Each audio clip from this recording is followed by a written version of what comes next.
Pujilah Tuhan yang terus memelihara kehidupan kami. Kami bersyukur memiliki Allah seperti Engkau, yang terus hadir, yang terus berkarya, dan membawa kami untuk mengalami berkat-berkat-Mu. Terima kasih untuk malam hari ini kami boleh melakukan webinar yang berhubungan dengan kehidupan kami sebagai pasangan suami istri dan juga sebagai keluarga. Kami rindu Tuhan boleh pakai hamba-Mu, Guru Injil Ang Wihai, untuk menjadi berkat di tengah-tengah kami. Melalui pengalaman, melalui apa yang dipelajarinya, digelutinya, beliau boleh menyampaikan dan membuka, memberikan insight-insight baru kepada kami. Untuk kami hidup, bertumbuh, dan terus di dalam tujuan kami, mengikut Tuhan, menjadi murid Tuhan. Di dalam Kristus kami berdoa. Amin. Oke, selamat malam sekali lagi saudara sekalian. Kita akan memulai webinar kita pada malam hari ini. Sebelumnya saya memperkenalkan terlebih dahulu pembicara kita, Guru Injil Ang Wihai. Beliau adalah praktisi IT dari Singapura, dan beliau selain memiliki gelar di bidang Science, Master of Science, beliau juga adalah Master of Theology. Betul ya, Pak? Dari Kobe University ya, Theological Seminary ya. Oke, beliau sudah malang melintang, banyak melayani khususnya di bidang teknologi informasi yang berhubungan baik dengan kehidupan keluarga maupun orang-orang percaya pada umumnya. Hari ini kita bersyukur beliau hadir, beliau boleh membagikan apa yang terus digumulinya, dan kiranya Tuhan boleh pakai menjadi berkat di tengah-tengah kita. Sesi akan dibagi menjadi dua, yaitu pertama, Pak Wihai akan menyampaikan dulu materinya, dan kemudian di bagian yang kedua ada sesi tanya-jawab. Dan berharap semua bisa selesai dalam 1 jam ya. 1 jam setengah. 1 jam setengah, waktu dengan kita sampai jam 9 dengan tanya-jawab ya, 1 jam setengah. Oke, tanpa berpanjang-panjang lagi, saya serahkan waktu ini kepada Pak Wihai. Ya, terima kasih untuk perkenalannya dan kesempatan untuk melayani di GKY Cibubur. Di Singapura juga ada GKY ya. Saya sering ke sana, juga pelayan di sana. Pendetanya baru ganti ya, dari GKY Makassar. Ada Tariko. Gitu. Jadi memang saya ini bekerja di bidang konsultan teknologi informasi begitu. Udah lebih dari 20 tahun menggeluti bidang ini, dan sampai sekarang ilmunya baru. Kenapa baru? Karena teknologi informasi itu berkembang terus, inovasi itu terjadi terus. Jadi saya harus mengikuti banyak hal. Saya pelajari banyak hal. Itu untuk mengerjakan pekerjaan saya itu saya butuh 100 software lebih. 100 software macam-macam gitu ya. Terus lalu karena konsultan ya nangani banyak sekali orang dari berbagai negara. Saya bekerja dengan 3 bahasa. Bahasa Jepang, bahasa Inggris, dan bahasa Indonesia gitu. Jadi dari Australia, Amerika, dari Jepang, Indonesia, macam-macam gitu ya. Sampai email itu ribuan. Satu hari bisa 3.000 enggak sempat saya baca gitu, banyak tim. Jadi karena perkembangan yang terus saya ikuti itu baru, dan dunia bisnis itu memang banyak liku-liku. Mereka mengandalkan kemajuan teknologi untuk marketing, untuk keuangan, untuk merebut pasar begitu ya. Nah, termasuk di dalam dunia game, pornografi gitu, permainannya canggih semua. Hebat. Dan memang sulit dibendung, luar biasa. Jadi kalau sampai kecanggihan ini itu sampai bisa mampu menggiring orang, mengetahui perilaku orang, akhirnya digiring sampai dia kecanduan dan macam-macam. Dan ancaman itu memang sangat jelas. Urusan keamanan komputer gitu juga gampang dijebol sama para pesaing, sama maksudnya dalam dunia dagang ya, mereka saling jebol keamanan komputer pesaing supaya mereka dapat data. Termasuk dalam dunia game, dunia pornografi, judi online dan macam-macam gitu. Jadi memang sudah sangat tidak aman ini.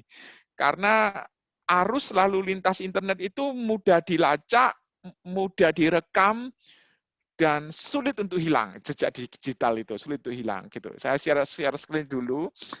Nah, berharap di dalam waktu yang singkat ini saudara bertanya kepada saya sebanyak-banyaknya, berharap seperti itu. Karena saya banyak materi, seharusnya saya potong-potong. Jadi kalau saudara tidak tanya, ya saya tidak bisa leluasa bicara. Supaya saya bisa leluasa bicara, lebih baik saudara bertanya sebanyak-banyaknya begitu. Sebentar, handphone saya ini kok, bentar ya. Handphone saya lagi dicas, bentar. Tak cari dulu handphonenya.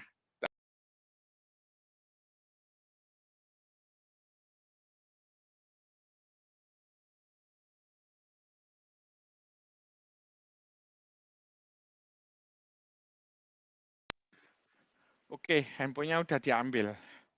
Beres sudah. Tak share screen lagi.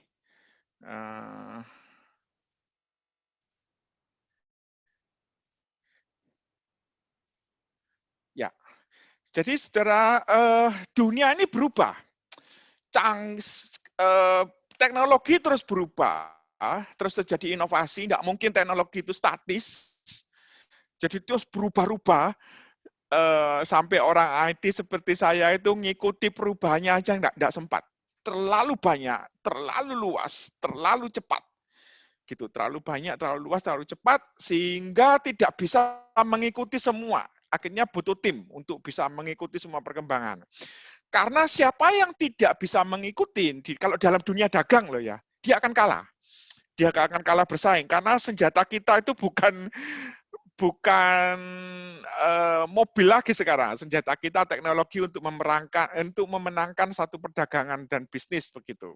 Nah, karena teknologi berubah, akhirnya mengakibatkan generasi juga berubah. Generasi mainnya kelereng, zaman saya mainnya kelereng, main petak umpet gitu ya. Sekarang dengan kecanggihan teknologi, mereka bermainnya sudah berubah menggunakan alat-alat teknologi canggih gitu. Dari menutup telinga dengan earphone, sekarang sampai menutup mata dengan virtual reality gitu. Macam-macam, sangat canggih, lebih lama lebih canggih, lebih hebat. Akhirnya budaya juga berubah. Budaya kerja, budaya belajar, bahkan ibadah pun mulai berubah.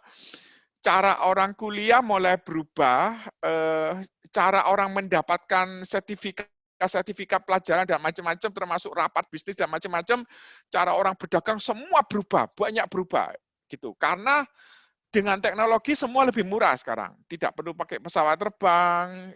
Kalau dalam urusan dagang begitu. Kalau bisa rapat pakai Zoom, kenapa enggak pakai Zoom gitu? Lebih murah gitu. Nah, ada satu yang enggak berubah, yaitu Tuhan. Nah, yang jadi masalah ini manusia ini terus digoncang-goncang dengan perubahan-perubahan ini. Sehingga dia kebingungan dengan apa yang terjadi di dunia ini. Bahkan banyak orang tidak menyadari tiba-tiba dunia seperti ini, tiba-tiba dunia seperti itu. Dan dia kehilangan arah. Karena arus itu terlalu cepat. Terlalu cepat gitu ya. Bayangkan, saudara, orang yang seperti saya kerja di bidang teknologi informasi, itu mendapat informasi itu ribuan. Satu hari email bisa 3.000, macam-macam gitu. Jadi terlalu cepat, terlalu banyak, arusnya terlalu kuat, sehingga orang kalau tidak punya pegangan, dia akan gampang ikut arus begitu. Nah, disinilah kita mulai mengerti, orang percaya itu harus hidup di segala zaman. Entah mereka di zaman batu, ya, di zaman api, zaman besi, zaman industri, zaman modern, zaman digital, zaman kecerdasan buatan, zaman big data, sampai zaman akhir. Orang Kristen harus hadir di semua zaman ini.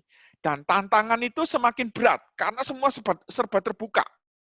Semua serba terbuka, semakin terbuka, akhirnya bukan hanya terbuka, semua itu bisa langsung nyambung ke pikiran manusia. antara komputer dan manusia, bisa langsung nyambung begitu. Dan ini jadi persoalan lama-lama karena tantangan terbuka, karena tantangan terlalu perubahannya terlalu cepat, sehingga seringkali manusia itu tidak siap. Tidak siap. Nah, kalau Singapura memang situasi kota sudah seperti ini, Indonesia akan seperti ini, Indonesia akan menuju seperti ini. Sangat canggih, ya. Singapura udah mengandalkan internet untuk urusan pemerintahan, keuangan, perdagangan, kesehatan, macam-macam. Jadi kalau udah ada WiFi ya orang Singapura susah. Dagangan macet. Semua aktivitas akan macet. Seperti kita nggak ada listrik, ya nggak bisa ngapa-ngapain sekarang. Seakan-akan kita ini terkunci. Kalau nggak ada WiFi, nggak ada signal, ya kita susah hidup sekarang. Seperti nggak ada listrik, kita susah hidup sekarang. Gitu. Dan memang akan perkembangan akan menuju smart living, nanti semua itu akan menuju Internet of Things. Nah, ini Jakarta akan menuju ke sana. Belum total ya, belum total. Tapi Singapura udah lumayan total, udah 90% gitu. Jadi untuk urusan pertanian, perumahan itu pakai smart home. Rumahnya Singapura sekarang kalau dibangun yang terbaru-baru itu ya harus smart home. Harus semua bisa dikendalikan dengan handphone.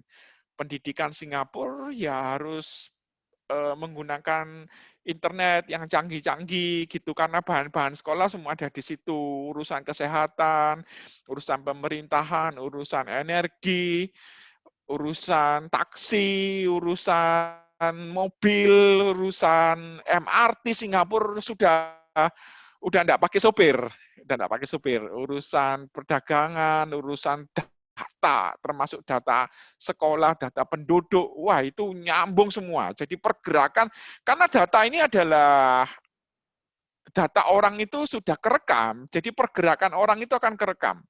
Termasuk saya bergerak dari rumah ke kantor, habis kantor ke food court, tempat makan, habis ke food court ke naik kereta MRT, habis itu ke perpustakaan, habis itu ke supermarket, itu pergerakan saya akan direkam semua, nggak bisa lepas begitu.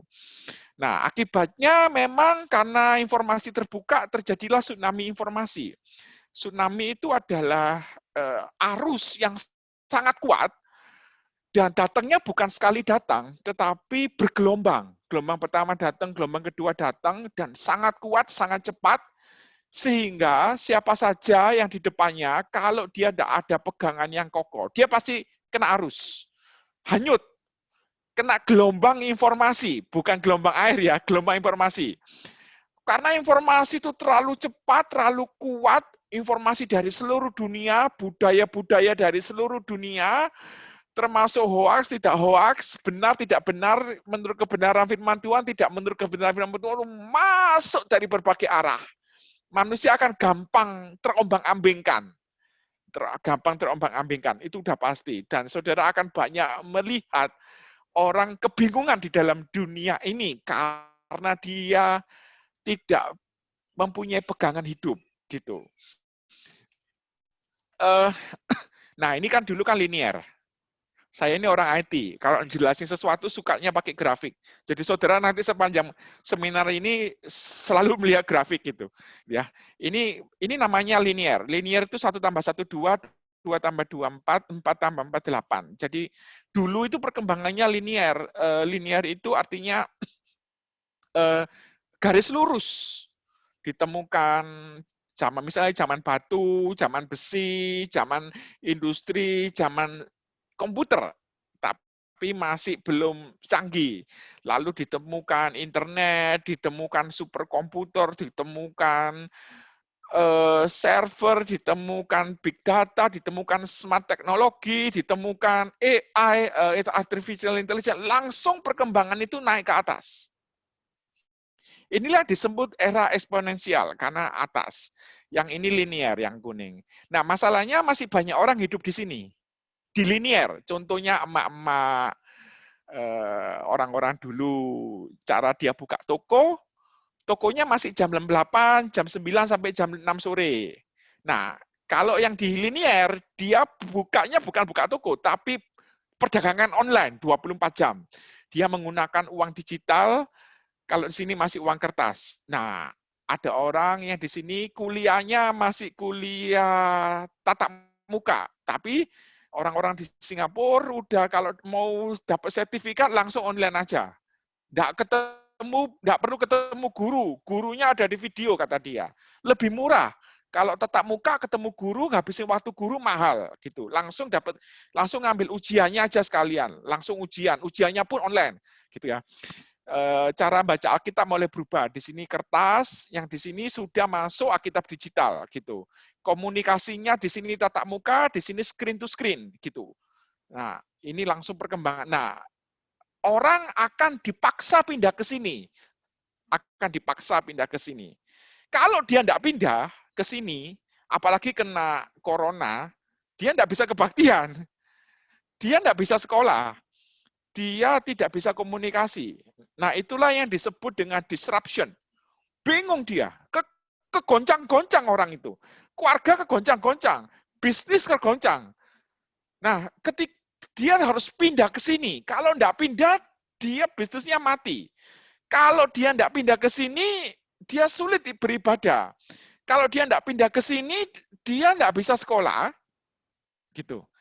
Dan orang masih sukanya nyaman di sini dulu. Sekarang dipaksa pindah. Kalau tidak pindah, dia akan mati. Dalam tanda petik, mati secara komunikasi, mati secara perdagangan, mati secara pendidikan. Lama-lama ya, toko-toko di sini sudah sepi di Singapura. Karena orang beli online, termasuk saya. Saya malas ke mall, gitu ya. Malas ke mall. Nah, akhirnya dunia ini mengalami disrupsi digital. Kegoncangan luar biasa, karena kita ini dipaksa pindah mendadak ke atas. Yang situasi linear itu adalah situasi keterbukaan informasi, kecepatan informasi, kecepatan bergerak, instanisasi, serba smart, gitu ya. Ada big data, ada macam-macam, orang tidak siap ke sini sehingga kerohanian kacau. Kerohanian kacau, segala urusan dibuat digital, dia kebingungan melihat dunia ini kok terbuka semua, karena semua itu bisa didapatkan informasi, dia kebingungan begitu. Nah, oleh sebab itu terjadilah generation gap antara orang tua dan anak. Karena anaknya udah masuk di zaman bukan kertas, orangnya masih kertas. Gitu. Saya udah lama enggak megang uang kertas gitu ya. Karena megangnya cuma kartu-kartu aja, sekarang kartu juga jarang, bayarnya pakai handphone semua begitu. Nah, udah lama saya enggak langganan koran, udah lama enggak pernah beli buku kertas, males saya beli buku kertas. Singapura rumah kecil, masa mau nyimpen buku kertas gitu. Bukunya digital semua, gitu. Jadi enggak ada rak buku, sudah buang gitu. Nah, termasuk kurikulum sekolah sudah berubah karena kecanggihan ini membuat materi pelajaran semakin berat sehingga saya sulit mengikuti materi pelajaran SMP kelas 1 di Singapura. Berubah, ya. Itulah disebut global disruption. Ada terjadi digital disruption yang saya jelaskan tadi, terjadi corona disruption juga. Karena kita dipaksa pindah cepat-cepat. Siap enggak siap harus pindah. Nah, nanti banyak masalah. Ada masalah di sekolah di rumah, orang tua yang jadi guru gitu dan macam-macam. Nah, siapa yang tidak pindah itu dia akan di sini dia akan ketinggalan. Harus pindah. Termasuk oma opa harus pindah karena kebaktiannya online. Itu yang disebut shifting up. Semakin cepat pindah, semakin baik. Itu disebut shifting up. Karena shifting up itu seperti kita naik mobil, pindah gigi 1, gigi 2, gigi 3, 4. Semakin cepat pindah itu semakin bagus. Cuma masalahnya, itu kita nggak siap, banyak yang kita nggak siap secara rohani, karena mendadak gitu. Jadi tantangannya banyak di sini. Tantangan dunia digital banyak, penyalahgunaan medsos, game online, pornografi, mencari popularitas, dampak negatif, macam-macam ini nanti bisa jadi tema satu-satu ya. Itu kalau diperinci satu-satu temanya macam-macam itu. Lalu terjadi keterbukaan informasi, semakin sibuk dengan alat-alat digital daripada dekat dengan anggota keluarga, begitu. Nah, orang IT ini pinternya itu dia berusaha informasi ini supaya tidak bisa dibendung. Kalau dibendung rugi dong. Aku punya bisnis pun dibendung rugi gitu. Jadi supaya tidak bisa dibendung, dia punya banyak jalan, tidak bisa dibendung, termasuk pornografi dan macam-macam. Nah, kalau saudara tahu puzzle, puzzle itu kan cara membuat puzzle kan dari tepi-tepinya dulu, dibatasi, ya dari tepi-tepinya dulu. Nah, supaya dulu mama saya bilang orang jahat tidak bisa masuk, ya pintu rumah ditutup, jendela ditutup. Nah, sekarang pintu rumah ditutup, jendela ditutup, dibatasi ini, pintu rumahnya, rumahnya dibatasi, ya tetap tembus, tetap bisa dibully lewat internet. Jadi orang rusak itu sekarang tidak perlu keluar rumah, di rumah aja udah rusak dia. Anak-anak di rumah aja udah rusak karena tembus melalui televisi, melalui game, pornografi dan macam-macam. Dan orang IT jagoan di sini, sangat smart dia.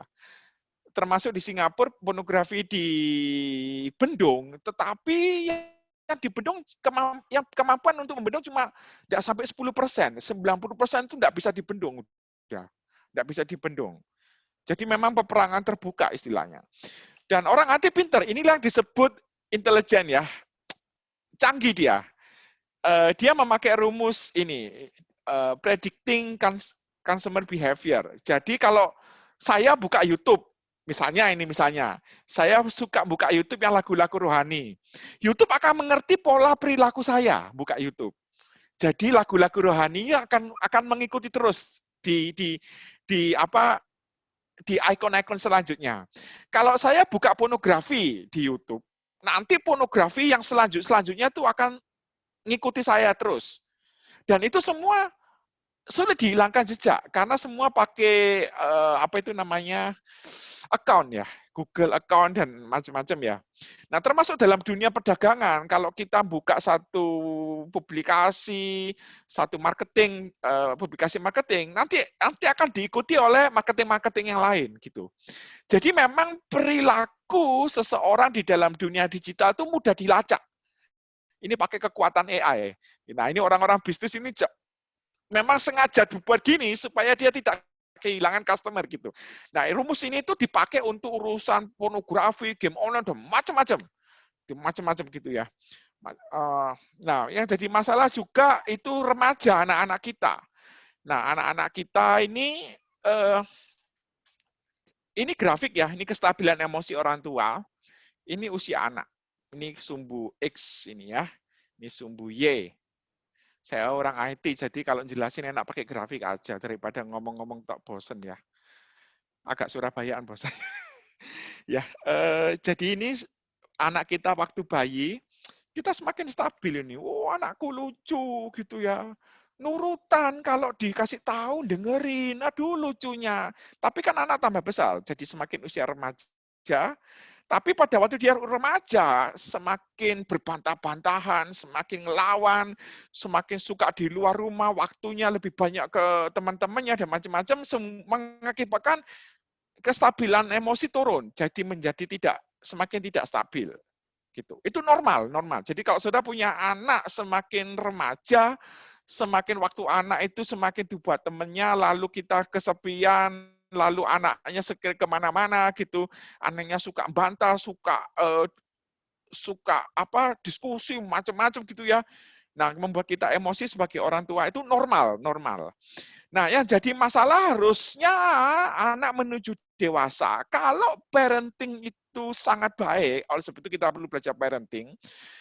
Anak semakin dewasa, semakin mengenal Yesus, semakin belajar tentang kehidupan, nanti semakin dewasa akibatnya emosi orang tua semakin stabil. Oh, udah nikah, udah dewasa, semakin stabil gitu. Jadi di titik-titik ini itu adalah titik titik kritis di sini, titik kritis. Ini titik kritis ini ya. Kalau kita tidak bisa menyelesaikan di sini, semakin lama makin jatuh, bahkan banyak remaja-remaja yang sampai membakar rumah orang tuanya. Teman saya sendiri, seusia saya dulu teman SMA, teman saya bakar rumah karena tidak cocok sama orang tua, bertengkar sama orang tua, teman saya bakar rumahnya sendiri gitu. Jadi ini memang usia-usia kritis di sini, gitu ya, usia-usia kritis. Nah, mengapa terjadi seperti itu? Karena ada perubahan hormon.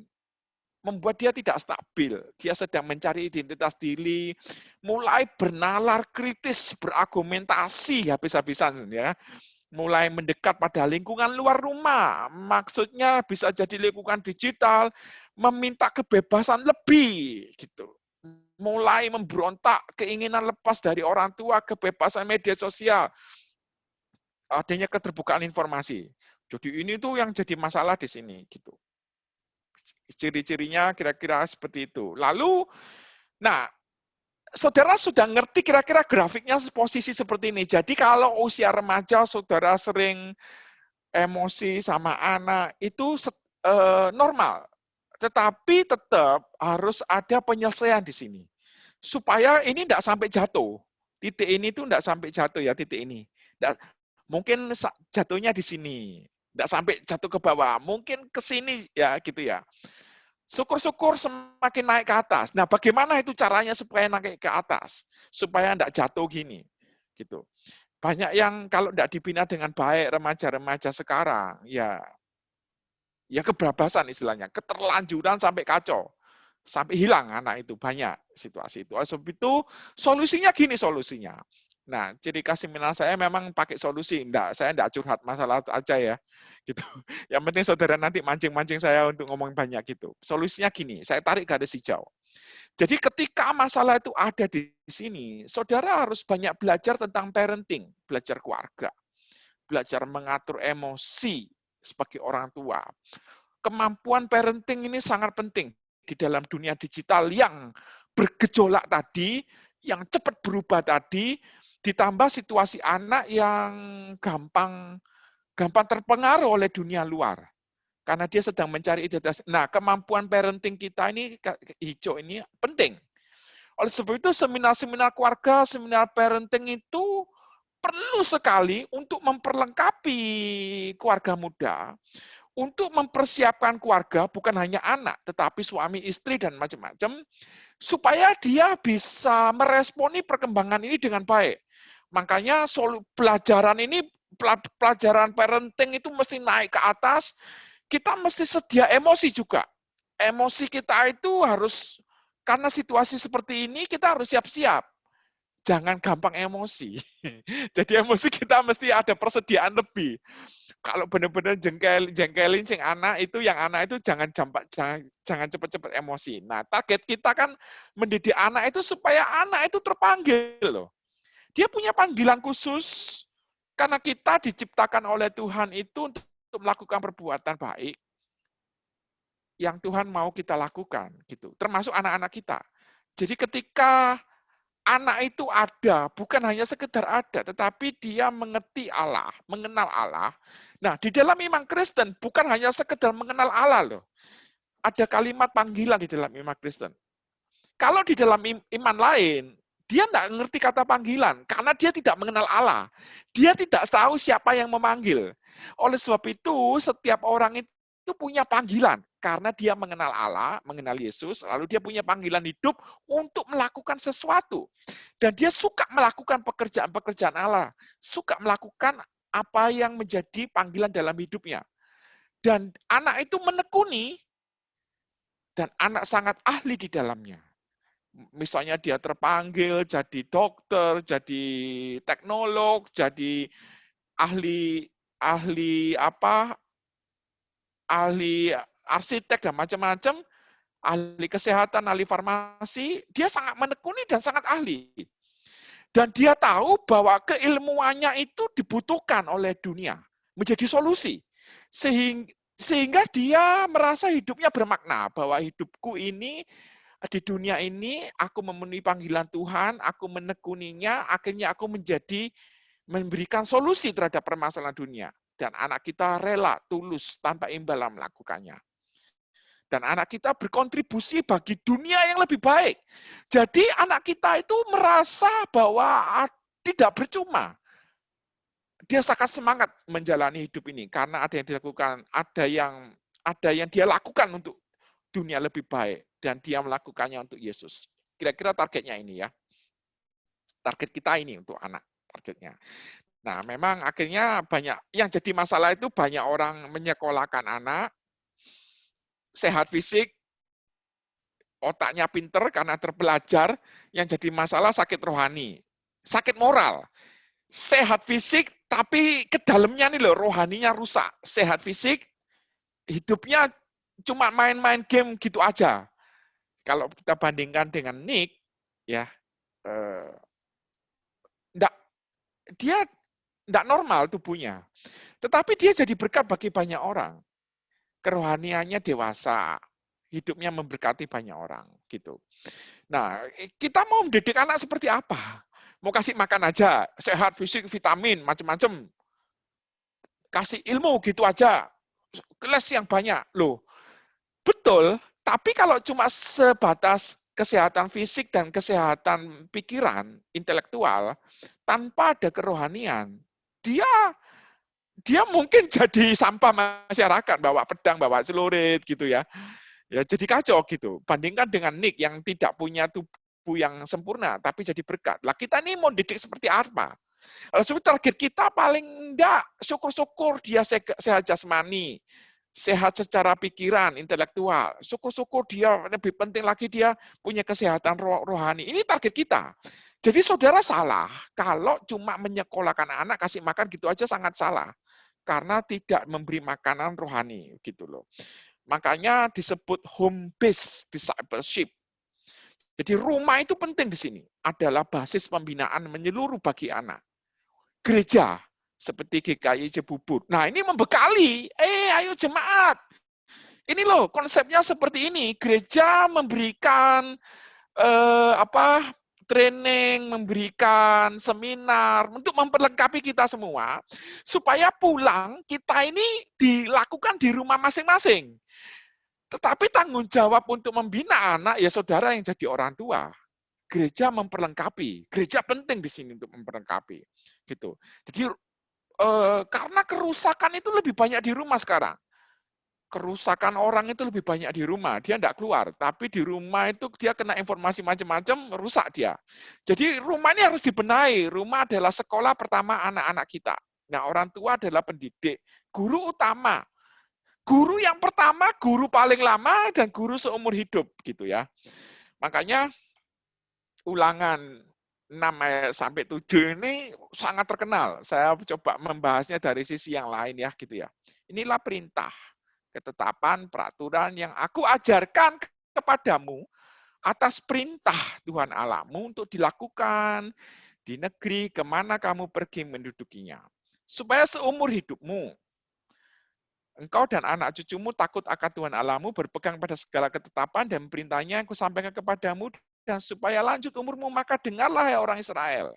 Lakukanlah dengan setia, supaya baik keadaanmu, supaya kamu menjadi sangat banyak, seperti janjikan Tuhan Allah nenek moyangmu kepadamu di suatu negeri yang berlimpah-limpah susu dan madunya. Dengarlah ya orang Israel, Tuhan itu Allah kita, Tuhan itu esa. Ini perintahnya. Kasihlah Tuhan Allahmu dengan segenap hati, jiwa, dan segenap kekuatan intelektual juga. Gitu. Jadi kena semua ini ya, kena semua. Jadi utuh, manusia itu secara utuh, apa yang ada dalam dirinya, bukan hanya sehat jasmani, sehat intelektual, termasuk hatinya diminta sama Tuhan. Apa yang kuperintahkan kepadamu pada hari ini, haruslah engkau perhatikan, harus lagi engkau mengajarkannya berulang-ulang kepada anak-anakmu dan membicarakannya apabila engkau duduk di rumahmu, apabila engkau sedang dalam perjalanan, apabila engkau berbaring, dan apabila engkau bangun. Jadi saudara, kemanapun kita pergi, ya harus mengajarkannya berulang-ulang, itu rumusnya. Harus mengajar berulang-ulang. Apabila engkau duduk di rumahmu, apabila sedang perjalanan, apabila engkau berbaring, apabila engkau bangun, itu situasi dinamis. Jadi situasi apapun, dunia bergoncang-goncang, dunia berganti-ganti dari zaman batu, zaman besi, zaman industri, zaman komputer, superkomputer, zaman internet, zaman kecerdasan buatan, macam-macam, ya perintah ini tetap harus dijalankan.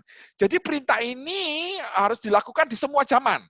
Gitu, harus dilakukan semua zaman. Dan nah, kalau dulu bangsa Israel yang berputar-putar, sekarang kita at home. Kerjanya di rumah, kebaktiannya di rumah, sekolahnya di rumah, informasi yang berputar-putar.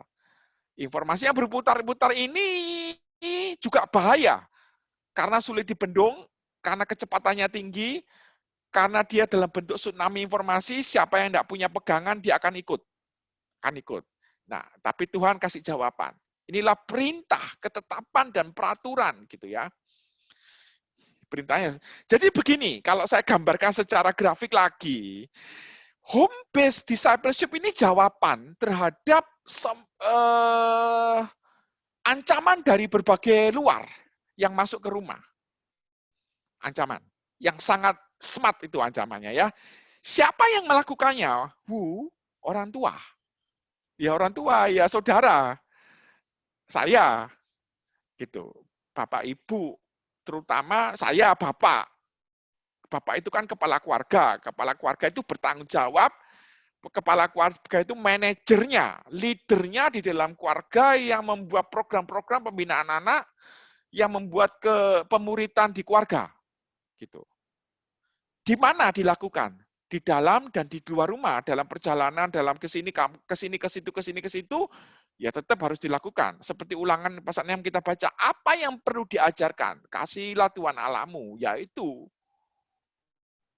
dengan segenap hati, segenap jiwa, dengan segenap kekuatan. Itu. Kapan? Duduk, pada waktu duduk, berbaring, bangun dalam perjalanan sepanjang hari. Gitu ya, sepanjang hari. Kapan ya sepanjang hari? Bagaimana? How? Haruslah engkau perhatikan. Lakukanlah dengan setia. Lakukanlah berulang-ulang seumur hidup. Jadi Alkitab ini jelas loh. Saudara kalau baca buku-buku parenting, kata kuncinya ada di sini semua udah. How? Ya haruslah kau perhatikan, lakukan dengan setia, lakukan berulang-ulang seumur hidup. Why? Masalahnya why? Inilah perintah, ketetapan, dan peraturan yang aku ajarkan. Karena ini perintah, ini ketetapan, dan peraturan. Itu kalau dalam dunia politik, kepres, keputusan presiden. Dalam tingkat daerah, pergub, ya, peraturan gubernur. Nah ini langsung dari Tuhan nih. Saudara mau membantah apa lagi?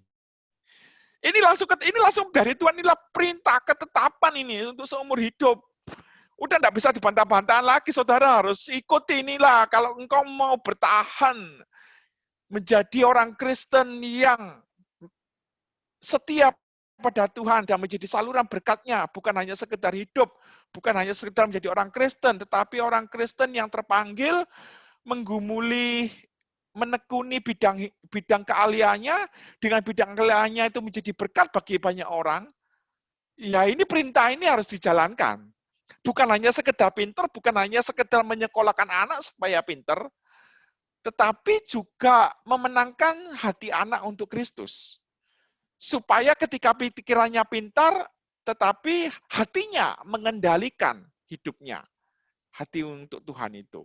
Banyak orang pinter, disekolahkan pinter, tapi ya hatinya bukan untuk Tuhan, jadi kacau. Gitu. Jadi kacau. Nah makanya kemerosotannya itu terjadi di rumah, saudara. Di rumah. Bukan di gereja loh. Zaman now pemupukan kemerosotan moral itu justru terjadi di rumah, di kamar melalui saluran teknologi. Nah ini penting, orang tua ini loh perlu proaktif. Artinya ya tidak disuruh harus aktif-aktif sendiri, melakukan pemuritan berbasis keluarga Kristiani. Jika tidak, anak-anak kita akan terus dimuridkan, anak-anak kita akan ikut arus zaman, udah pasti itu. Makanya keluarga itu penting. Karena dia organisasi terkecil, bentukan Allah sendiri. Saudara, kita nikah, diberkati di gereja. Resmi di gereja. Tuhan memberkati pernikahan kita, terjadilah keluarga. Nah, kalau RT RW, enggak diberkati di gereja gitu. Nah, kita ini diberkati, keluarga kita sebelum jadi itu diberkati gereja. Supaya kita mengerti bahwa keluarga itu terjadi untuk mempunyai peran karena dia jadi gereja mini. Keluarga itu bagi saya gereja mini loh. Gereja mini karena isinya anggota keluarga, tetapi situasi gereja dibawa ke rumah. Ada pujiannya, ada doanya, ada belajar firman Tuhannya, lakukan dengan setia, ajarkan berulang-ulang, kapanpun, ya ajarlah pada anak gitu. Nah, oleh sebab itu kita perlu berbudaya di keluarga. Karena dilakukan berulang-ulang itulah yang menghasilkan budaya. Kita perlu menciptakan budaya sehat di keluarga, mengadakan budaya kondusif di keluarga. Menghadirkan budaya Kristiani. Karena kalimatnya tadi itu dilakukan berulang-ulang sampai anak cucu, sampai cici. Akhirnya menjadi satu budaya. Jadi budaya yang sehat di keluarga. Gitu. Nah, budaya itu apa? Yaitu keteladanan yang dilakukan berulang-ulang menjadi suatu kebiasaan sampai ke anak-anak, ke cucu, ke cici, dan macam-macam. Jadi saudara menjadi kepala keluarga hari ini. Supaya engkau bisa menghasilkan generasi cucu, cici, dan macam-macam yang cinta Tuhan, harus dari keluarga kita sendiri itu melakukan berulang-ulang. Lakukanlah dengan setia, ajarkan berulang-ulang. Nah, itu di sini budaya adalah suatu cara hidup yang berkembang, dimiliki bersama oleh suatu kelompok orang, keluarga, lalu diwariskan dari generasi ke generasi gitu, ya. Nah, jadi pertanyaan, budaya apa yang akan saudara wariskan sebagai kepala keluarga ke anak-anak saudara, ke cucu-cucu saudara, ke cici-cici saudara? Budaya apa? Saya hidup di Jepang 7 tahun. Saya baru mengerti budayanya orang Jepang itu luar biasa. Dia suka bersih-bersih ya orang Jepang ya. Pertandingan sepak bola dia bersih sendiri. Di Jepang itu ada kereta listrik di sini. Di Singapura namanya MRT. Dia budayanya lurus kalau antri. Lurus, udah pasti itu. Udah ada disuruh, udah pasti antri sendiri itu ya. Itu budaya. Turun-menurun sampai sekarang. Lalu kalau kena gempa bumi, kena tsunami, kena gunung meletus dan macam-macam, orang Jepang butuh minum, butuh makan, ya dia tetap antri, tidak rebutan, tidak menjara. Itu udah budaya dari turun-menurun. Siapa yang ngajari? Budaya. Apakah di Jepang ada pelajaran Pancasila? Nggak ada. Nggak ada. Lah dulu saya ikut pelajaran Pancasila, kalau membuat kulit pisang di tempat sampah. Tapi banyak orang yang buat sembarangan, Mas Ian. Nah, Singapura sama Jepang dia punya budaya di sini. Budaya kalau buang ya pasti di tempat sampah. Anak saya lahir di Singapura, saya ajak jalan-jalan ke Jepang. Lalu dia habis makan, dia tanya, "Pak, tempat sampahnya di mana?" Nggak ada. Lalu kita tanya sama satpamnya, "Gomi Bako dukung nggak Arimaska? Tempat sampahnya ada di mana?" Itu ada di situ, 200 meter. Lah, sama anak saya, itu bungkus makanan itu dimasukin ke tas, setelah nemu 200 meter itu dia baru buang. Gitu. Dari mana itu? Belajarnya di Singapura tidak ada Pancasila. Tidak ada pelajaran moral, yang ada cuma matematika, sains gitu aja karena dia negara sekuler. Nah, di Jepang punya budaya terima kasih sebelum makan. Itu ada kimas begitu. Nah, sebab itu menciptakan budaya, karena kita mengatakan berulang-ulang harus diajarkan berulang-ulang, itu penting. Penting. Nah, sebab itu saya usulkan pada saudara, di dalam situasi yang kacau balau dunia ini yang tidak menentu, ini perubahan terus terjadi, yang saya juga pusing lihat perubahan ini ya. Saya usulkan ada budaya internet sehat. Internet itu untuk belajar ya, untuk berkarya. Saya di rumah banyak komputer peralatan canggih-canggih. Anak saya megang iPad, megang iPhone, megang laptop dan canggih-canggih semua. Mahal-mahal. Tapi saya bilang sama anak-anak, ini papa kasih barang yang canggih-canggih. Bahkan di rumah ini internetnya sudah kecepatan tinggi. Semua ini untuk belajar dan berkarya. Saya ngajar gitar ke anak. Saya tidak pernah ngajari satu-satu. Saya kasih YouTube, setelah itu malam saya cek. Sampai mana tadi pelajarannya? Saya ngajar bahasa Jepang ke anak-anak. Saya kasih YouTube, malamnya saya cek. Belajar Photoshop. Saya kasih YouTube, malamnya saya cek. Gitu. Jadi ya dia belajar mandiri, dia belajar mengerti sendiri kalimat-kalimatnya yang ada di YouTube, lalu setelah itu malamnya tanya jawab sama saya, apa yang tidak ngerti. Karena kalau saya full ngajari, tidak ada waktu saya. Jadi saya ngajari gitar, ngajar macam-macam, iya semuanya pakai internet. Sayang, internet itu banyak sekali pelajaran, banyak sekali hal yang berharga. Kalau cuma buat main, game, cuma lihat pornografi, sayang sekali. Sebab itu, Tidak ada orang bodoh zaman ini. Yang ada itu adalah orang yang tidak mau belajar. Ya. Nah, ini kalau websitenya Indonesia ini ya contoh ya untuk belajar ya budaya belajar. Wih, saudara kalau lihat pelajaran banyak sekali di internet itu senang saya. Buku-buku banyak sekali. Zaman saya dulu sekolah itu cari buku susah. Zaman sekarang itu melimpah ilmu. Sampai saya tidak ada waktu, kehabisan waktu untuk membaca semua. Terlalu banyak gitu ya. Terlalu banyak. Ini kalau bahasa Inggris, in-learning. Ada ribuan bahan untuk belajar. Sampai mati ini ya. Anak kita sampai mati tidak selesai belajarnya. Karena terlalu banyak. Sebab itu belajari bidang-bidang yang mau ditekuni. Mau dibuat ahli. Banyak sekali itu. Ya, banyak sekali. Nah, budaya kumpul bersama. Lakukan berulang-ulang, persekutuan keluarga, mesbah keluarga, doa keluarga, saat teduh keluarga, termasuk saya. Saya setiap hari saya berdoa sama anak-anak, baca Alkitab tiap hari. Lah saya kepala keluarga kok. Ya harus punya program gini. Saya belajar dari mana? Ya dari gereja yang ngajarin saya dulu. Bahwa rumah itu harus ada doanya, baca Alkitabnya. Tahu dari mana? Ya dari acara-acara gini. Gitu. Saya sebagai kepala keluarga, saya ngajak anak-anak berdoa, gantian. Hari ini hari Sabtu. Hari Sabtu itu mamanya yang berdoa. Kemarin hari Jumat, anak nomor 1 yang berdoa. Gitu. Jadi digelar itu. Siapa yang baca. Akhirnya anak udah terbiasa berdoa untuk COVID macam-macam, SMP kelas. Itu udah dari SD berjalan. Akhirnya berkembang terus bahasa doanya berkembang. Budaya hadir di keluarga. Jadi budaya hadir itu sekarang ini banyak orang di rumah, ada di rumah tapi tidak hadir di hati anak. Itu jadi masalah loh. Ya, di rumah tapi tidak hadir di hati anak. Gitu. Jadi mereka hidup di dunianya sendiri-sendiri, sibuk dengan gadgetnya sendiri-sendiri, begitu. Nah, budaya menabur. Lakukan dengan setia, ajarkan berulang-ulang, tabur terus di pikiran anak. Tabur terus di pikiran anak, tabur terus, karena menabur pikiran akan menuai tindakan. Menabur tindakan akan menuai kebiasaan. Menabur kebiasaan akan menuai karakter. Menabur karakter akan menuai budaya. Ini rumusnya orang Jepang. Orang Jepang melihat orang tua, teladan orang tua, buang sampah, hormat. Orang Jepang selalu pakai masker kalau sakit. Pasti. Saya hidup di Jepang dulu tidak biasa pakai masker. Akhirnya jadi ngerti, saya batuk, pilek harus pakai masker gitu. Jadi ngerti. Tapi udah kebiasaan, kena COVID, cepat selesai mereka. Cepat selesai. Karena dia tidak ada budaya salam-salam tangan, dia budaya menunduk, dia budaya cuci tangan, dan macam-macam gitu ya. Dan itu terus dilakukan, jadi tindakan, jadi kebiasaan, sampai karakter, sampai budaya turun-menurun, sampai generasinya sekarang.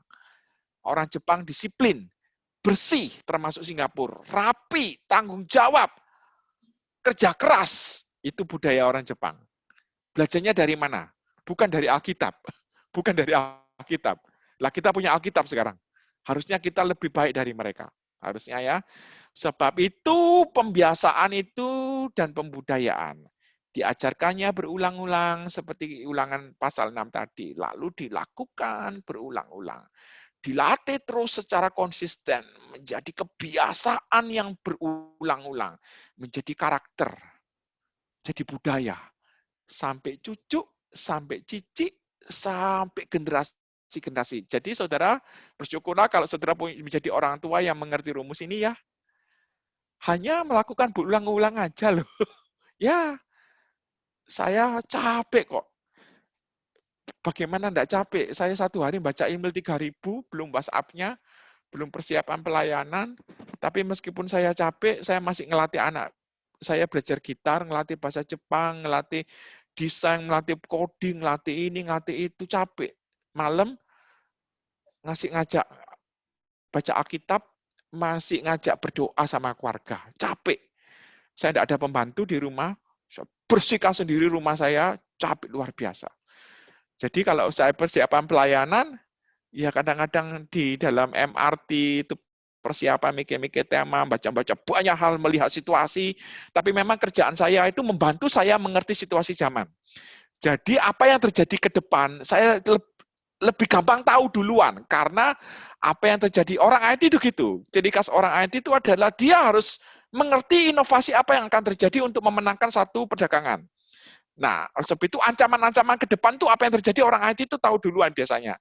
Karena saya tahu duluan, saya punya persiapan untuk anak-anak. Nah, skillnya harus gini, menata kehidupan harus gini, supaya engkau siap. Makanya tema saya itu macam-macam untuk persiapan jemaat-jemaat gereja menghadapi tantangan masa depan. Oke, sekian dulu. Silakan tanya jawab, boleh tanya sebanyak-banyaknya. Oke. Oke, terima kasih Pak Wihai. Bagi Bapak Ibu, rekan sekalian yang mau bertanya, mempertajam pemahaman bahan yang tadi sudah diuraikan Pak Wihai, monggo. Kalau misalnya ada hal-hal yang belum dimengerti, hendak diperjelas, silakan. Tanya Pak. Boleh. Silakan pancing saya ngomong sebanyak-banyaknya.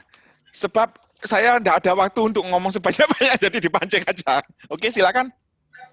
Ini Pak, saya tanya, kebetulan saya ini ahli komputer, tapi di zaman 97 Pak.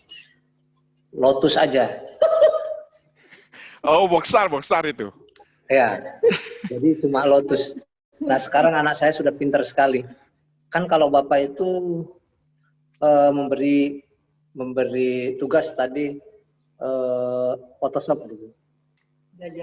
Belajar Photoshop. Saya sama sekali nggak ngerti. Maksudnya anak saya sedang di kamar main apalagi memberi tugas. Saya belajar Instagram aja cuma dasar sekali, Pak. Nah, apa kira-kira triknya supaya mudah-mudahan anak saya itu belajar benar, mengontrol. Karena saya yakin tiap malam juga, kecuali capek sekali, saya nggak baca Alkitab, tapi dengerin di kitab karaoke, Alkitab digital ya, karaoke, dengerin 3 pasal tiap malam dan doa ganti-gantian juga. Itu Pak. Jadi saya sangat percaya ke dia, dan saya bilang, Papa percaya deh. Itu Pak.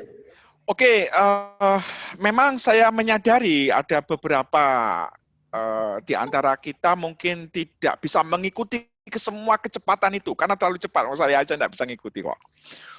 Jadi hampir saya ini kerja ini mampusnya itu apa? Harus belajar yang baru itu cepat banget gitu. Termasuk saya mengamati perubahan zaman ini itu harus cepat dan jeli. Ada persoalan apa itu harus ketangkep dulu, lalu saya buat seminarnya, lalu saya menjawab secara iman Kristen. Jadi harus jeli di situ. Dan memang tidak semua orang mempunyai kemampuan cepat membaca tanda-tanda zaman itu. Gitu. Nah, saya di dalam bidang yang strategis, di dalam bidang yang informasi itu jatuh ke dalam komputer saya. Jadi saya lebih bisa mencerna lebih cepat. Nah, saudara gini, saudara kalau kebingungan sebagai orang tua memberikan skill kepada anak,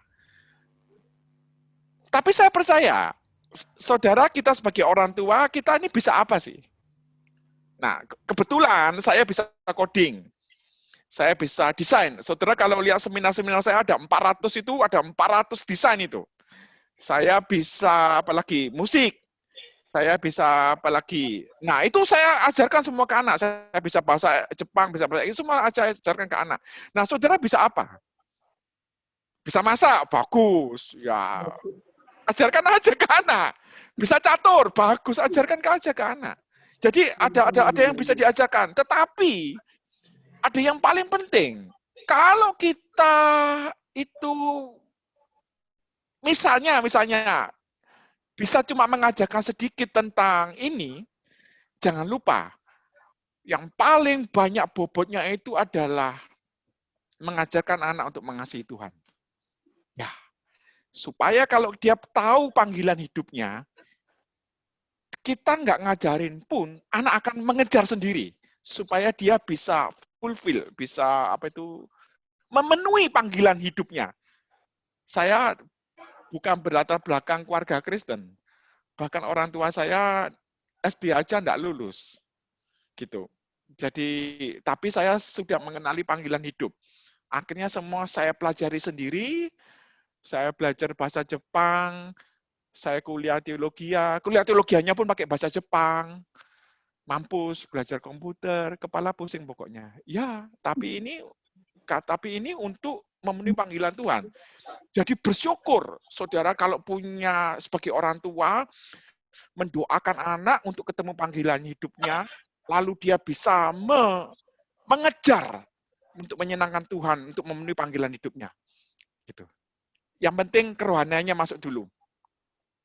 Siap. Nah, mantap itu, siap Presiden. Ada lagi satu sedikit. Oh, enggak apa-apa. Enggak, ini saya enggak ada apa-apa lagi kok sudah. Ya, jadi saya baca di kitab Daniel tuh ya, baru aja dengerin kalau lagi sendiri itu, bahwa ada di kitab Daniel itu kan melihat untuk masa-masa yang akan datang katanya gitu ya. Sekarang ini masuk ke zaman yang seperti apa, Pak? Itu aja. Oke, sebagai orang Kristen, kita mesti punya pendengaran ganda, yaitu dengar-dengaran suara Tuhan, dengar-dengar firman Tuhan, sekaligus dengar-dengar apa yang terjadi di dunia ini, mengerti tanda-tanda zaman. Itu artinya pendengaran ganda. Termasuk para pengkhotbah, pembicara, termasuk seperti saya. Kalau saya tidak punya pendengaran ganda, susah saya mendaratkan firman Tuhan ke dunia ini itu susah. Saya bisa aja ngomong Alkitab selesai, tetapi mendaratnya di mana? Itu jadi masalah. Untuk supaya bisa mendarat, saya harus mengerti situasi zaman. Nah, sebagai jemaat yang mau belajar seperti saya suka ikut seminar. Karena Tuhan memakai beberapa orang untuk membicarakan isi hati Tuhan. Karena para pembicara itu yang tulus-tulus loh ya, dia itu ingin menyampaikan isi hati Tuhan. Bukan hanya sekedar khotbah, tapi dia melihat situasi dunia seperti ini, lalu dia mendengar suara Tuhan, dengan dia punya pendengaran ganda. Khotbah itu kan menyampaikan isi hati Tuhan loh, bukan isi hati kita sendiri. Sebab itu dia menyampaikan isi hati Tuhan, termasuk seminar-seminar. Lama-lama kita jadi mengerti apa yang terjadi di masa yang akan datang. Kita bisa persiapan keluarga kita. Kita bisa persiapkan anak-anak kita. Oleh sebab itu tema-tema untuk menyambut, menghadapi masa depan itu bervariasi tema-temanya. Sangat bervariasi gitu. Macam-macam supaya kita jangan jadi orang Kristen yang hanya sekedar hidup, tetapi seperti yang saya tulis tadi, bahwa anak kita punya panggilan hidup, mempunyai keahlian, menjadi saluran berkatnya, memberikan solusi bagi dunia lebih baik. Ya, sering-sering ikut seminar. GKY Cibubur, bagus. Sering-sering ngadain sebanyak-banyaknya, banyak-banyaknya bagus. Ya, saya dulu tuh sering ikut seminar, serius. Makanya saya banyak belajar. Ada lagi pertanyaan? Tidak, Pak. Tuhan Yesus berkati, Pak. Semangat ikut belajar. Oke, silakan Bapak Ibu. Ini gimana nih supaya nggak kelihatan? Silakan Bapak Ibu kalau ada yang mau ditanyakan, yang lainnya, yang berhubungan dengan kehidupan keluarga dan juga perkembangan teknologi informasi.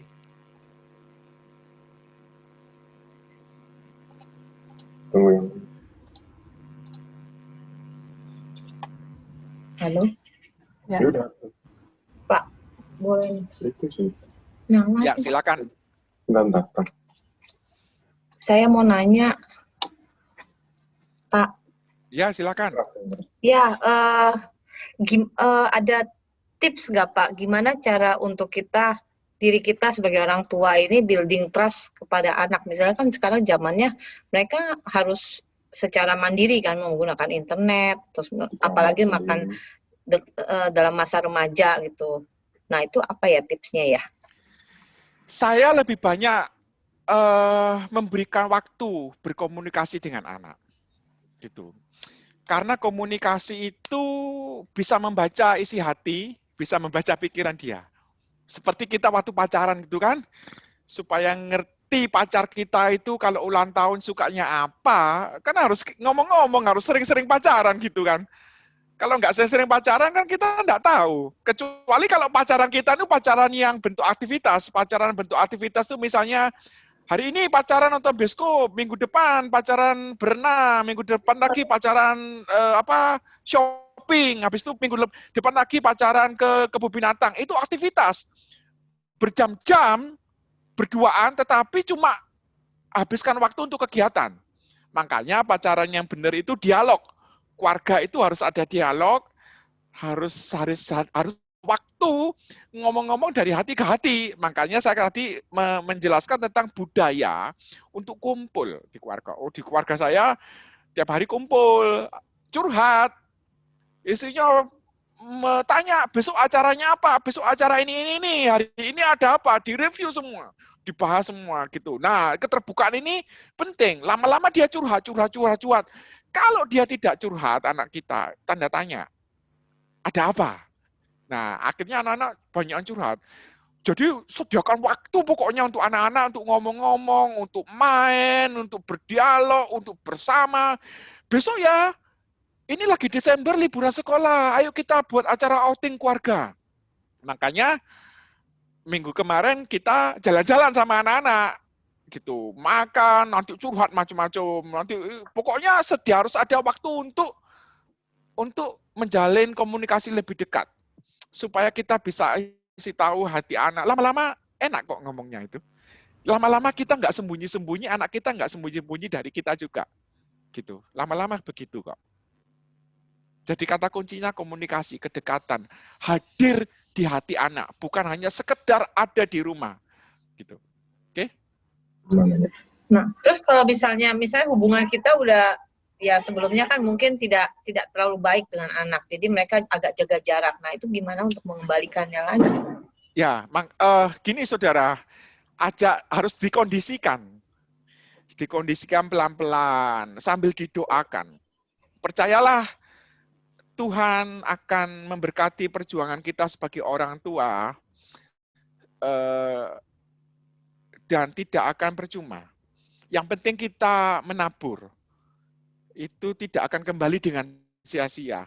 Itu udah aminin aja itu. Saya tiap hari nabur, bacain firman Tuhan, doain. Itu tugas saya.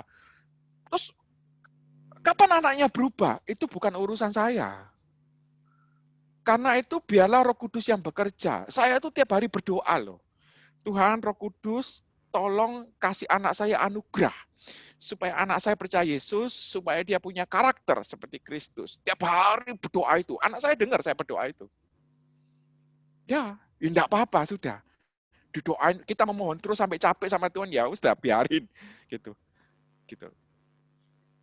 Ya berdoa aja, minta terus. Oke? Enggak sia-sia kok perjuangan kita itu. Ya, ada lagi? Pak. Ya.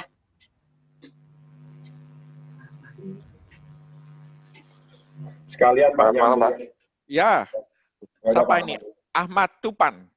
Siapa yang tadi tanya? Silakan. Oke, boleh. Pak Wihai, terima kasih tadi pemaparannya. Nah, tadi saya mengamati juga dari yang Bapak sampaikan kan salah satu poin yang paling penting itu konsistensi ya, secara berulang-ulang di sana. Saya ngelihat juga luar biasa sekali Bapak dalam kesibukan yang sangat tinggi, sangat padat gitu ya. Kalau boleh sharing dalam pengalaman Bapak ada nggak ya godaan-godaan untuk tidak konsisten itu, dan apa yang membuat Bapak terus berhasil untuk bisa konsisten gitu ya, menerapkan pola pemuritan yang di rumah itu. Terima kasih, Pak. Ya, secara fisik saya capek sekali. Capek luar biasa. Tetapi rohani ini loh membuat saya tidak capek. Bayangkan saya ini pergi ke 100 kota, ke 400 tempat loh. Hampir setiap minggu, 1 minggu 1 bulan 2 kali saya itu bawa salib. Isinya saya apa ya? Di belakang ini ada 2 komputer, kadang-kadang proyektor, kadang-kadang hadis, macam-macam. Saya pergi ke 100 kota di seluruh Indonesia. Capek, saya pikir ini salib saya, Tuhan. Saya seminar di mana-mana, khotbah di mana-mana, capek. Tetapi capeknya secara fisik. Cuma hati ini loh, senangnya luar biasa kalau ketemu saudara itu. Loh, serius. Hati ini kalau ketemu saudara, atau saya sharing hidup sama saudara, itu saya senang. Termasuk saya sharing sama anak-anak, senang. Jadi capek, iya, tapi senang. Cuma terlalu senang itu sampai kecapean saya. Sampai kecapean, sampai lupa capeknya. Sampai lupa capeknya. Siapa yang mau pergi ke Indonesia setiap hari Jumat terbang jam 10 malam dari Singapura, sampai seluruh Indonesia itu jam 8 pagi. Lalu jam 9 itu sesi. Sampai malam jam 10. Minggunya masih khotbah. Capek. Itu belum persiapan. Tapi senang. Cuma ya senang ini membuat saya tidak capek. Jadi kata kuncinya di sini. Ada panggilan. Itu kata kuncinya. Makanya saya tadi penekanannya begini. Kalau anak kita punya panggilan yang jelas, dia akan kejar itu. Dia akan kejar sampai kena untuk menyenangkan hati Tuhan. Pak, aku terpanggil, Pak. Jadi Paulus, Pak. Saya kan terpanggil jadi Paulus ini. Paulus itu kan dia bukan full time di gereja loh ya. Karena Paulus itu keliling-keliling bangun tenda. Nah, saya bangun komputer. Saya terpanggil jadi Paulus, saya harus mengabarkan Injil, saya harus belajar komputer. Saya ini tidak terpanggil jadi pendeta. Tetapi setiap kita itu terpanggil jadi penginjil. Setuju? Termasuk saya. Termasuk anak saudara. Harusnya dia terpanggil menjadi penginjil di bidangnya masing-masing dengan keahlian masing-masing. Nah, ini yang saya perlu ajarkan anak-anak. Nah, besok-besok kalau kamu tidak terpanggil menjadi pendeta pun, tidak apa-apa.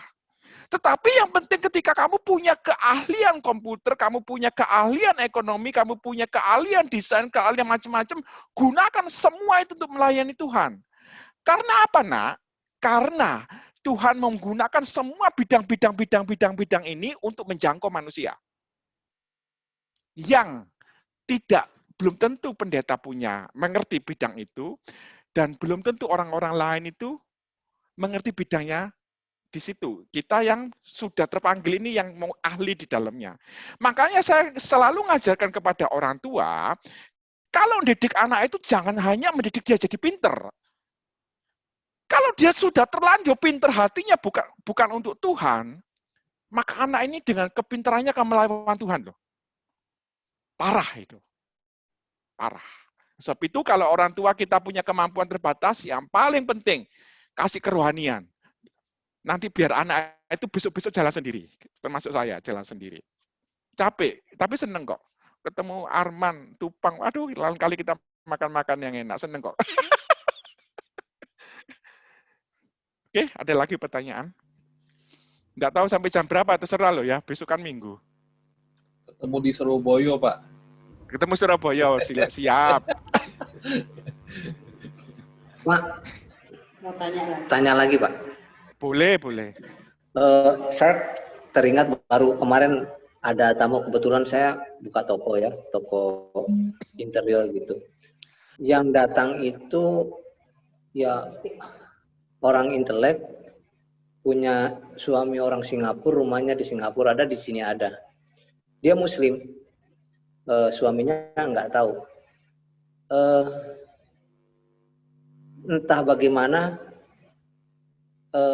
berbicara dari personal gitu, personal ke saya sama istri saya berdua bicara. Dan dia aliran agnostik. Nah, agnostik. Jadi tadinya Islam kuat sekali dia, pakai jilbab, tapi sekarang agnostik, bahkan sudah hampir tidak percaya lagi agama. Terus saya saranin, saya berdoa kepada Tuhan Yesus supaya ibu seperti saya diselamatkan oleh Tuhan Yesus. Padahal dia mau beli gorden. Bukan. Tetap aja dia Jadi sila pertamanya itu bukan gitu. ketuhanan yang Maha Dan Esa. Ini saya direkam tapi menghargai, jangan dimasukin YouTube. nanti itikat saya baik masuk penjara. Bapak, tapi saya pilihannya tetap agnostik. Kita masuk rumah makan aja, Pak. Tapi Ibu Jadi jangan sila tersinggung pertamanya kalau itu saya bukan bicara ketuhanan yang Maha karena Esa saya loh, di merasakan Singapura sama betapa Jepang. besar anugerah Tuhan kepada saya. Jadi Nah, mereka tidak inti pusing sama ceritanya Tuhan. Yang penting duit. di Singapura Jadi kalau itu saya bilang ada juga kasaran, sila pertamanya itu adalah keuangan yang satu Maha Esa. orang intelek Duit, sekali, gitu. bahkan Yang penting duit. Jadi saudara kalau sangat terdidik, tapi membawa kepada orang tidak percaya kepada Tuhan. Dan itu susah sekali, Pak. Nah, saya takutnya juga kepada anak kita yang sangat intelek nanti, sangat bertuhan, seperti Ibu itu sangat bertuhan. Tetapi ujung-ujungnya agnostik. Bagaimana Bapak menanggapi ini, Pak? saya hidup di Singapura 14 tahun, hidup di negara sekuler gitu ya, hidup di negara modern seperti saya Jepang dan Singapura, mereka nggak pusing agama, nggak pusing. Si Jepang itu nggak pusing agama, yang penting kerja, dapat duit, inovasi, teknologi hebat itu bagi dia itu. Lalu saya datang di Jepang sebagai misionaris karena saya studi di Jepang sekaligus sebagai misionaris. Menceritakan tentang Yesus kepada orang Jepang. Lalu teman-teman saya dari pihak agama lain dari Indonesia, dosen-dosen dari ITB dan macam-macam ke Jepang. Lalu dia menceritakan agama mereka yang beda dengan saya. Saya ceritakan Kristen, yang lain ceritakan tentang yang lain. Sama orang Jepang nggak dianggap. Malah bilang gini orang Jepang. Bilang seperti ini. Negara saya ini sudah kaya. Udah adil dan makmur, makan enak sampai sisa-sisa, sampai lebih-lebih. Lah kamu bawa agama ke sini, mau jadiin apa? Mau untuk apa? Susah. Bagi orang Jepang agama itu nggak penting, termasuk orang Singapura. Makanya beda dengan grup WhatsApp-nya orang Indonesia. Tiap hari bahasnya agama. Betul nggak? Tiap hari bahasnya agama, habis agama korupsi, agama korupsi, agama korupsi, agama korupsi.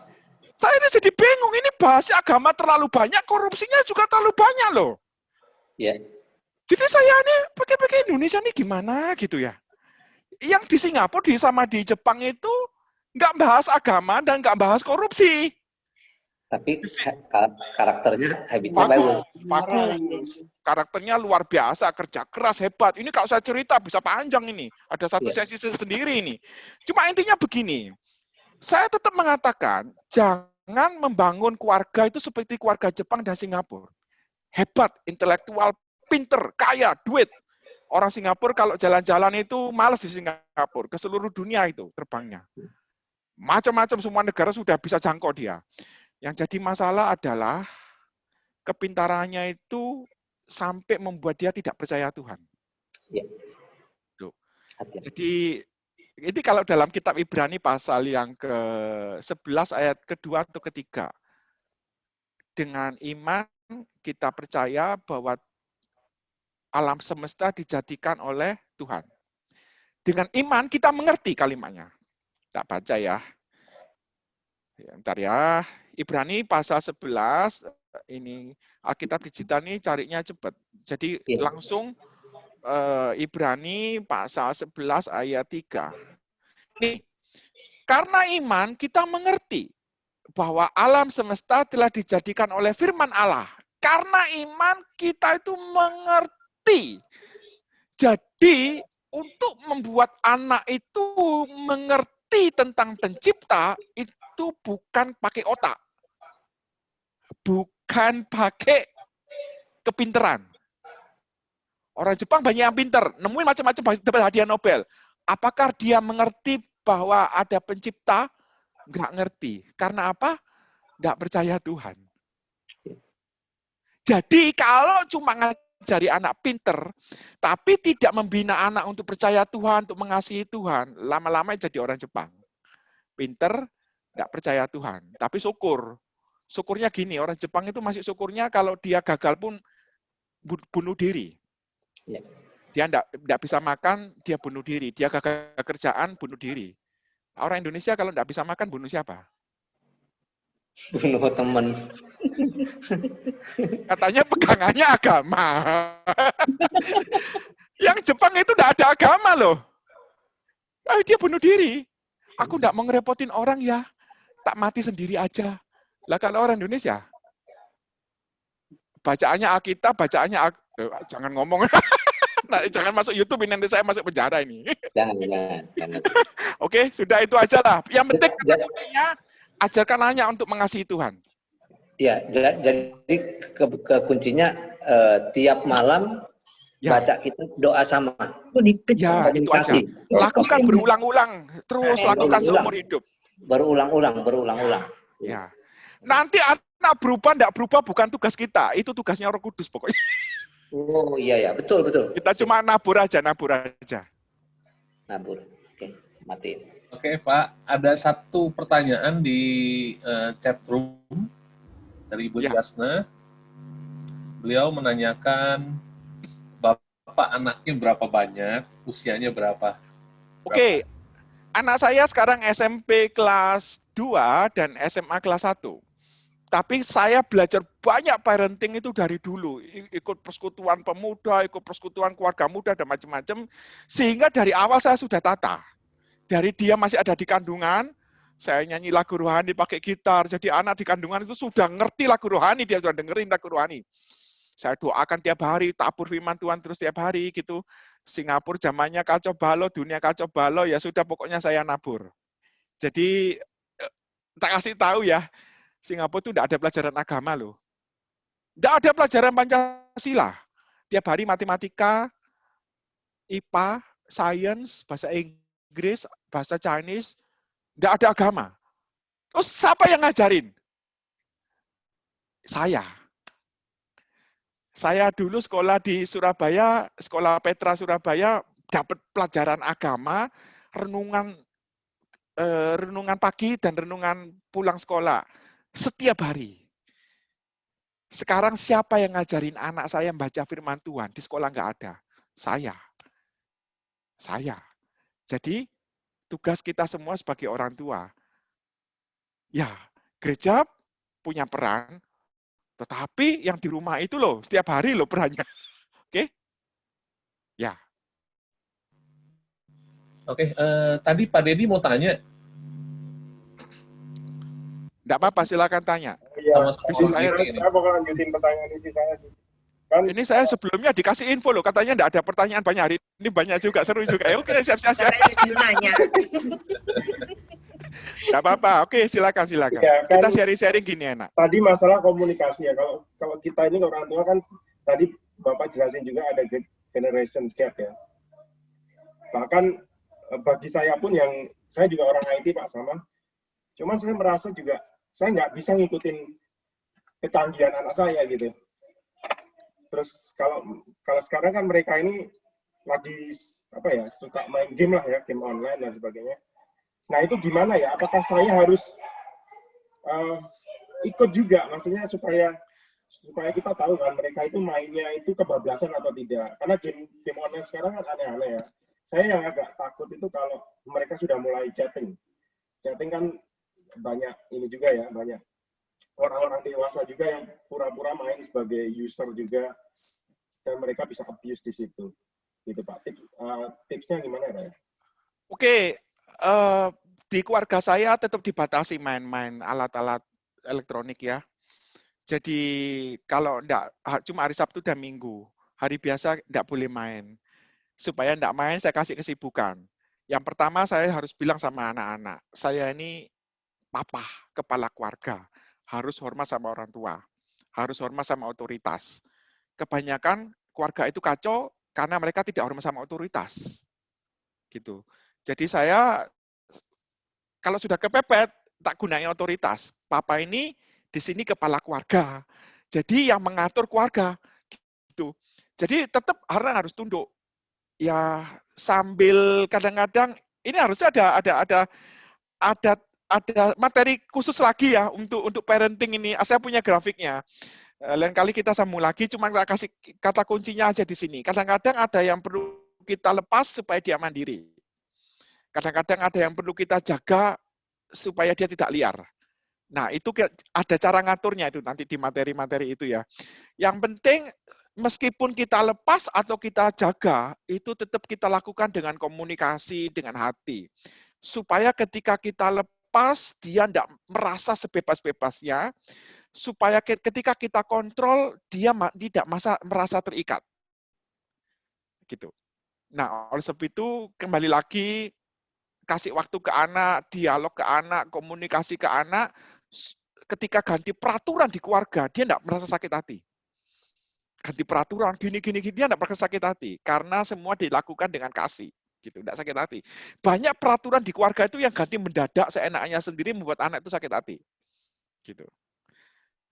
Ya, ini butuh tema khusus yang ini. Bapak, lanjut lagi ya, kalau misalkan kalau kita ada pembatasan gitu kan ada problem juga, teman-temannya yang lain kan merasa orang tuanya nggak batasin kok. Kenapa papa mama saya batasin gitu? Ya, saya pernah dapat jawaban itu ke anak saya. Saya katakan, ini keluarganya papa, bukan keluarganya temanmu. Gitu. Ya, keluarganya papa seperti ini, tiap hari berdoa, tiap hari papa ngajarin ini, ngajarin itu. Hari Sabtu anak saya hari ini sibuk. Sibuk apa? Sibuk belajar Photoshop, belajar desain, belajar coding, belajar gitar, baca bahasa Jepang, serius. Saya cek loh, ini loh YouTube. Papa enggak sempat ngajarin kamu, tapi ini YouTube-nya setiap dia, canggih Jepangnya, seneng dia. Gitarnya canggih sekarang, hebat. Codingnya jalan, SMP kelas 3 itu. Nah, nanti malam bagian ini hatinya diberesin, bukan otaknya. Otaknya pinter, hatinya bukan untuk Tuhan, itu juga saya salah nanti. Nanti malam ini minta lagi selesai, tak ceramain. Ya. Ya kadang juga saya suka ajak dia bermain sesuatu yang tidak melibatkan gadget sih. Jadi lebih bermain di lapangan, keluar. Ya, bagus. Yang penting kita ada usulan-usulan acara ke anak supaya dia tidak terlalu ke gadget. Kalaupun ke gadget, itu untuk sesuatu yang belajar dan berkarya.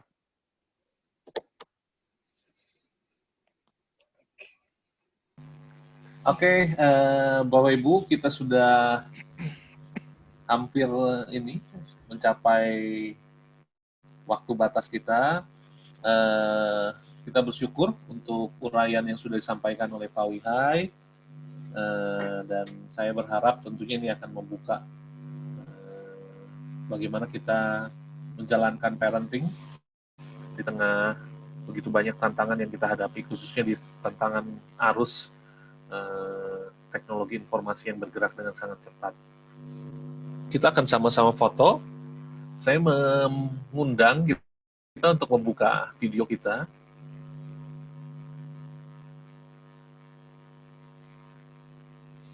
Silahkan foto. Ya, Pak Dedi yang bisa foto? Ya, siap Bu. Tunggu buka semua. Jakarta Cibubur berapa jam ya?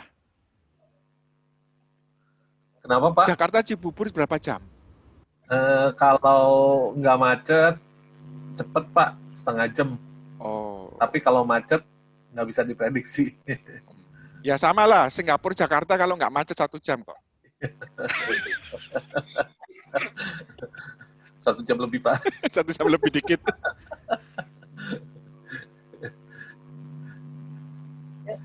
Udah, siap foto ya. Oke, saya hitung ya. 1, 2, 3.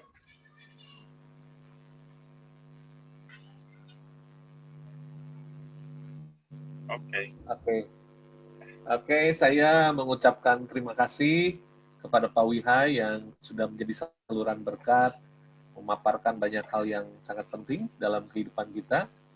Berharap satu waktu nanti kita akan bertemu kembali dalam seminar yang lain.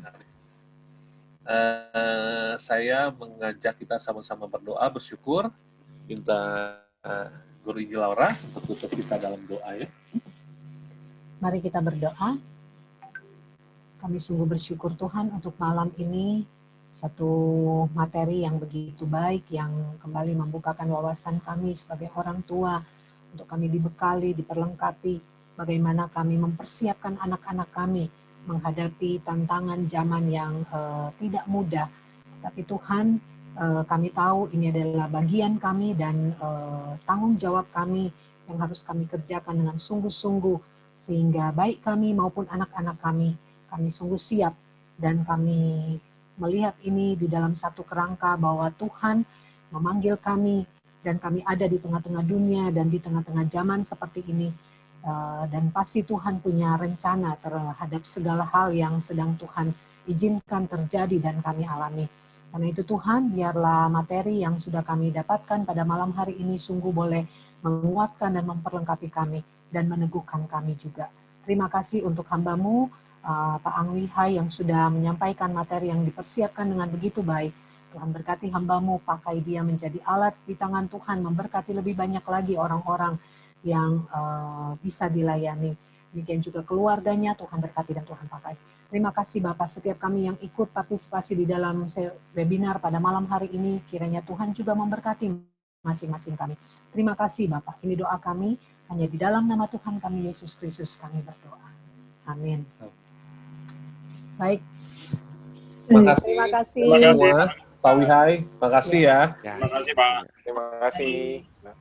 Selamat malam. Malam.